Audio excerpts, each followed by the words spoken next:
Indian chicken pilau is a total belter of a one-pot high-protein recipe that is ideal for meal prep.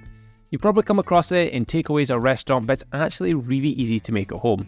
With a few simple ingredients and a selection of fragrant spices, you can whip up a dish that is more than just a meal, it's an experience to be savoured. Hi, I'm nutritionist Scott Bapty and welcome back to my Food for Fitness kitchen. If you're like me, when you're cooking during the week and you don't have a lot of time, one-pot dishes are an absolute lifesaver. Now this pilau is exactly what you need if you can't be bothered faffing around and you want something that the whole family will love. It's really delicious. It's got an amazing selection of fragrant spices which packs the dish with flavour. It's loaded in protein. The rice cooks in the one pot along with everything else, so it just cuts down on washing up, and it's guaranteed to result in clean plates all round. Right, well, let's cook.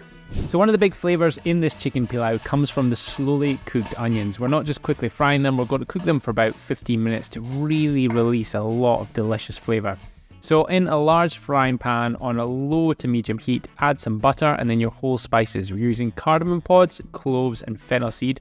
Pop that in the butter and allow the butter to just fry them for about 30 seconds to really just infuse it and give it some more flavour before adding in those onions.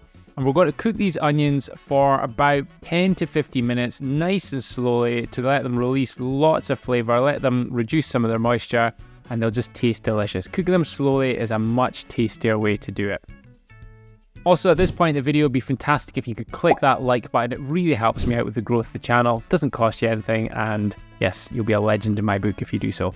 Anyway, back to these onions. So now you can see they're looking lovely and golden brown. And you're going to add equal measures of garlic and ginger. Yes, that does seem like an absolute load, but trust me, it is key to the dish. And I always use a combined garlic and ginger puree or a paste. It's what they use in Indian restaurants, and I'll put a link to the one I use in the description.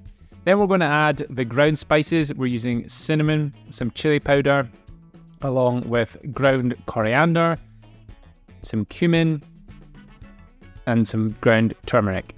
Then you want to fry that off for a further 30 seconds or so. This again just allows them to release a little bit more flavour and can take off a sharp edge that's sometimes found when you're using dry spices in a recipe like this one. Then we're going to add in the rice. That's 300 grams of uncooked basmati rice. Make sure you rinse it first thoroughly to just remove some of that starch that's going to be on the outside of the raw rice. And once you've rinsed it, just mix it into the onion mixture, similar to as if you were cooking a paella or a risotto. Just let the rice get coated in the flavours and the oils, and it'll just be more flavoursome when it comes to eat it. And that's what we want, isn't it? Then once everything is thoroughly mixed through, you're going to add in your chicken breasts. There's no need to cook the chicken breasts beforehand. We're just putting the raw chicken breasts in it. And essentially we're going to poach it in the liquid, so it all just cooks in the one pan. And then add in your chopped tomatoes, along with some chicken stock, and that is all. If you want it to be hotter, you could add in some fresh chilies or more chili powder, but I'm cooking this for the kids, so a half teaspoon of chili powder is absolutely fine for me. Then you're going to mix all of that through, again making sure it's nicely combined, and pop the lid on it, and again keeping it on that low to medium temperature. We're going to cook it for about 23 to 25 minutes. When the timer goes, the rice won't be fully cooked through at this stage, but what you're going to do is turn the heat off, mix everything through, and then pop the lid back on the pan and just let it steam cook for about 3 to 5 minutes, and that will finish off the rice, so it's absolutely delicious and ready to go. Then you just need to garnish with a little bit of coriander and get stuck in. So there we have it, chicken pilau. It smells absolutely unreal and I can't wait to get stuck in. As always, thank you so much for watching this video, and if you are a new viewer, if you've not had a chance yet, then make sure to click that subscribe button to get notified as soon as I post new high protein recipes, because all my new recipes go on YouTube before anywhere else.